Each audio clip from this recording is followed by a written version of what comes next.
Hi everyone, it's Chris. Welcome back to another video. Thank you for joining me today. If you're new to the channel, welcome. If you've been here before, welcome back. Thank you for your continued support. Now, today I'm going to continue with my series of Favourite 5, where usually I share my favourite 5 records from any one band or artist, but today's slightly different. I'm going with my favourite live records.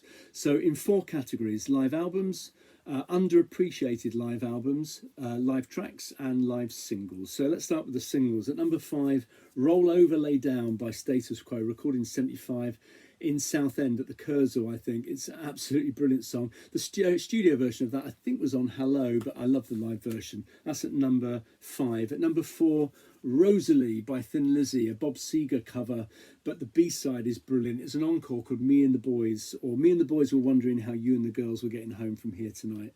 They often played that as an encore. It's the last song of the evening where they introduce the band and so on. Brilliant song, slightly edited from how they used to play it, but it's tremendous. And that's my number 4. So Rosalie, back with Me and the Boys by Thin Lizzy.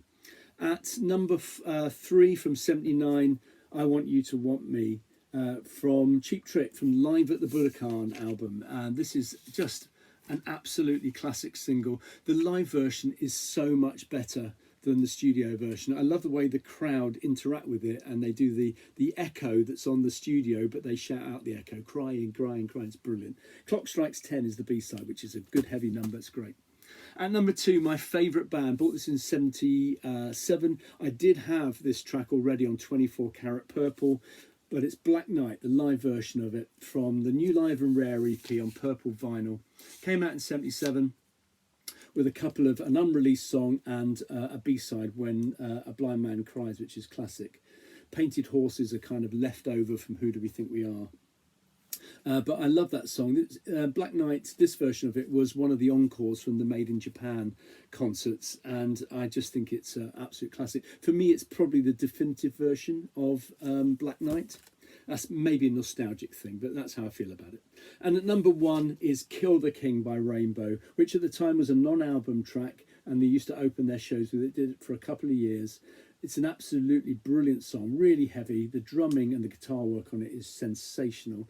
It eventually did appear on Long Live Rock and Roll as the opening track, but it's just a brilliant concert opener, and that's my favourite live single, Rainbow, Kill the King. And it's also got Man on the Silver Mountain and Mistreated on it. Okay, albums. So at number 5 is the Allman Brothers live at Fillmore East. I love this album. I love the kind of improvisation and the jamming feel of this album. This band had a telepathic kind of ability with each other. You know, Done Somebody Wrong, Stormy Monday, You Don't Love Me. Just some brilliant songs in here. My favourite, though, is In Memory of Elizabeth Reed, which is a Dickie Betts song, which is absolutely brilliant. Although I potentially like the version on this album, Wipe the Windows, Check the Oil, Dollar Gas.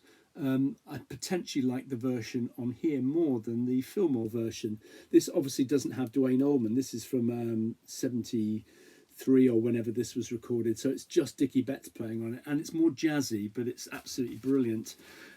Some of the songs that were recorded on these nights also found themselves on this album, Eat a Peach, which has got some great live songs, and probably, if you want that Fillmore album, the deluxe version of it is the best one, because you get all the songs on it, and that's absolutely brilliant. And it does include a song called One Way Out, which is one of my favourite Allman Brothers songs. Adore that.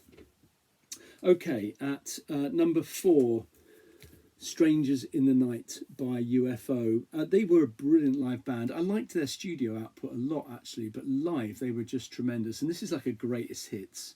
One of the reasons I often don't include live records in my favourite 5 videos is because live records would probably dominate, but especially with rock bands, because I think they often save their best for live stuff. But Natural Thing, Out in the Streets, Only You Can Rock Me, Doctor Doctor, Love to Love is on here, Lights Out, Rock Bottom, I'm a Loser, Let It Roll, Shoot Shoot. Oh, it's just a sensational album.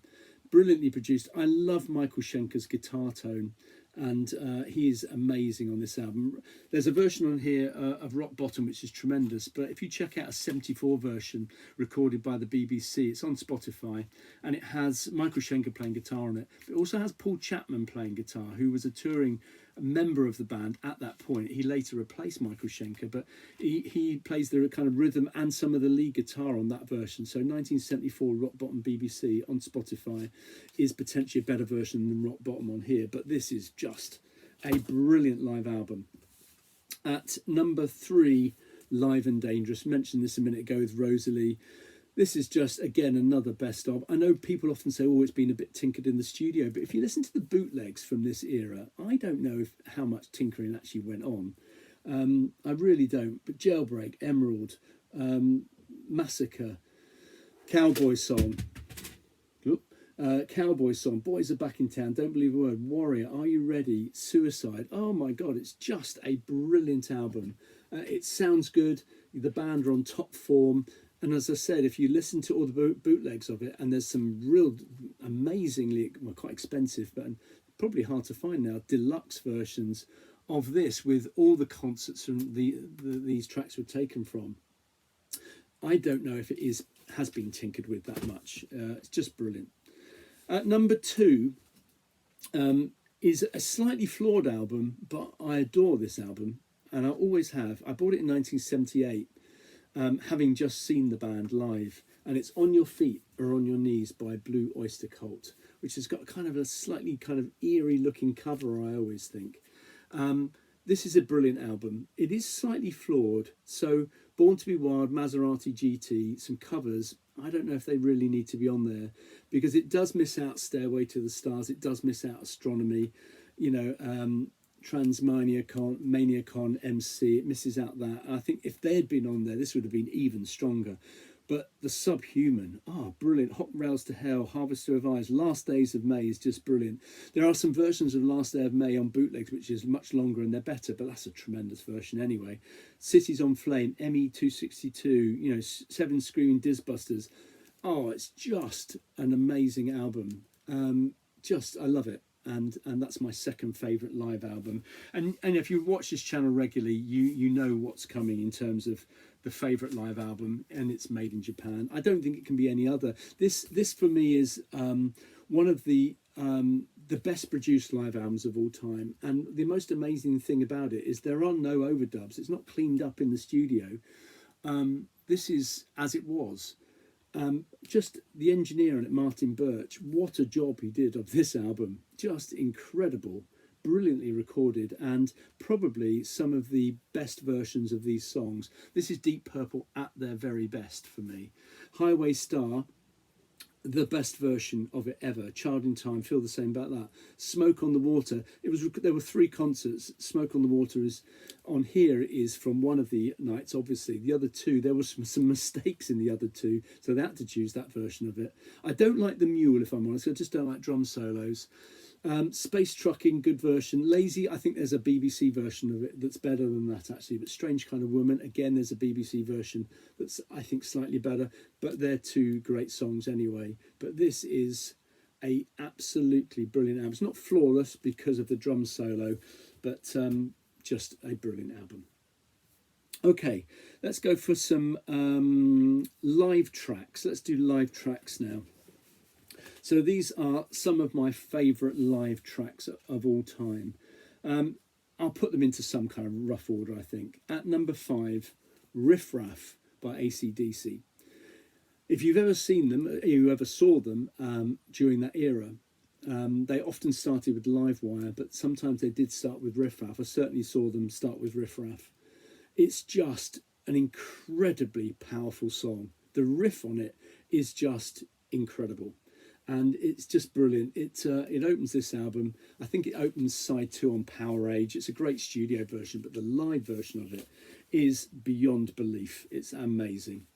Next up, I'm going to go with a track from this album. Now, this is from the Ziggy Stardust film and recorded at Hammersmith. I think the version of Moon Age Daydream is just breathtaking on here. Now, Mick Ronson is not obviously a Jimmy Page or a Ritchie Blackmore or a Jimi Hendrix or an Eric Clapton or a Jeff Beck. He's clearly not in that league. But in terms of being a guitar god, and with had all the chops and all the moves and the looks, he's right up there. And if you watch the video of Live at the Hammersmith, he is just sensational. You know, it's not an intricate solo that he plays on Moon Age Daydream. It's just absolute rock perfection in terms of how to play the guitar, and you know, oh, it's just brilliant. Next up, we've got three more. At number 3, this might surprise people possibly, but it's a track from this. It's not Kill the King, but it's a song that was on their first album that they extended live. It's called Catch the Rainbow. And I think some of the guitar work on Catch the Rainbow live from On Stage by Rainbow is absolutely mesmerizing. It's incredible. Now, I would probably send you towards this version of it if you were looking to get it. This is the deluxe version, although it's quite hard to find. It's got the live album, this album. This is obviously the Japanese version of it, but it does have a concert from Osaka in 1976 on it, which has another version of Catch the Rainbow, which is not quite as good as that version. And there's some other Rainbow CDs as well, which are very good. But Catch the Rainbow from On Stage, oh, I think it's breathtaking. Absolutely breathtaking. And that's my third favourite live track. My second favourite live track is from this album. Now, I was really disappointed when I got this album. Again, another flawed live album by Blue Oyster Cult. Because after On Your Feet or On Your Knees, I was expecting, you know, a live album by them to be brilliant. But it's got Kick Out the Jams. It's got We Gotta Get Out of This Place, some covers. Which, you know, aren't that great. But it has a song on here that should have been on Your Feet or On Your Knees. And that's Astronomy. From the album Secret Treaties. It's brilliant in the studio, but it's absolutely fantastic live. Fantastic live. And that's my second favourite live track, Astronomy by Blue Oyster Cult. My favourite live song of all time is from this album, Made in Europe. So obviously there was Made in Japan in 72. This came out after the band broke up in 75.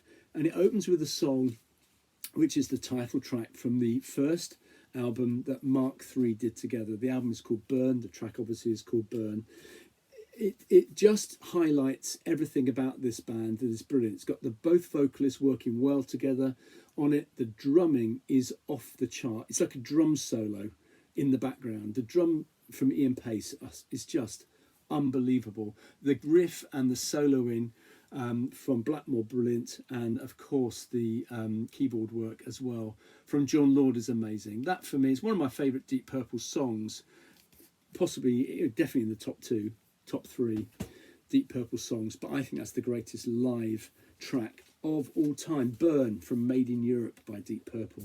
Some underappreciated live albums in no particular order actually, but 9 Below Zero live at the Marquee. I think this is a brilliant album. The thing I love about this, when you play it loud, but it feels like you're there. You can almost smell the bloke next to you. You know, it's so raw, it's so authentic, it's just marvellous. And that was their debut album, live at the Marquee. I'd love to have been there. Tiny little club, sweaty, dirty. Oh, what a band. Great album. Love it. Lots of people in this next band talk about their first live album, which was called Space Ritual. But I've always loved this album. I love this album. Live 79, Brainstorm, Master of the Universe, Lighthouse I like, Motorway City, Spirit of the Age, Shot Down in the Night. It's much rockier version, potentially, of, it's 1979. A much rockier version of Hawkwind, but I absolutely love this album. Always have done. Brilliant stuff. I saw them that year as well, which is possibly why I like it so much. Next up is a band who were brilliant live. I only saw them once. I saw them at Reading, and they did an absolutely brilliant set. And you can get that set on CD. It's certainly on Spotify, but this is the only live album that the Pat Travers Band brought out, certainly that I've got anyway. So this is Go For What You Know on red vinyl. It says limited edition, first 10,000 coloured vinyl. I wouldn't imagine it sold many more than 10,000. In fact, it's probably rarer to find it on black, I would think. But Hooked on Music is just brilliant. Making Magic, Heat in the Street, Makes No Difference. Just tremendous. Great interplay between Pat Travers and Pat Thrall on the guitar. Tommy Aldridge is on here as well. What a drummer he was. But, you know, so that's a great live album. But if you want to hear them, I think at their height, at their powers, find the Reading set from 1980. Brilliant. Then I go to this one, Golden Earring Live. Lots of people saw this as a one-hit wonder band, but this is a band that produced, I don't know how many albums, 40? I don't know. They seem to have been going were going forever, absolutely forever. This is a brilliant album, really well produced, got a great version of Radar Love. In fact, the first version I ever had of Radar Love was the 12-inch single from this album, slightly edited from here. But Candy's Gone Bad is tremendous. You know, 8 Miles High, Vanilla Queen, To the Hilt. This is a great album. It's a really tremendous album, and that's Golden Earring Live. I think and that's I think it's a 1977 album on Polydor. Tremendous. And the last one, which I think is one of the greatest live albums of all time, is Live by Frank Marino and Mahogany Rush, a Canadian 3-piece featuring one of the most underappreciated guitarists of all time. This guy is awesome, Frank Marino. So the answer, Dragonfly, I'm a King Bee, so a cover of that. A New Rock and Roll, brilliant, that's side one. A cover of Johnny Be Good, which Chuck Berry song, which is fantastic. And then a long song, which is an amalgamation of several, talking about a feeling, Who Do You Love, Electric Reflections of War, and World Anthem is just a guitar fest. And it finishes with Purple Haze, Jimi Hendrix song. Absolutely brilliant album. I bought this in 1978, was in the 4th year at school, and I still love listening to it. It's tremendous. There's some 5 underappreciated live albums. So there you go. What are your favourite live albums, underappreciated live albums, live tracks, live singles, whatever? Let me know what you think in the comments below, and I'm sure I'll be back sometime with another video. Cheers.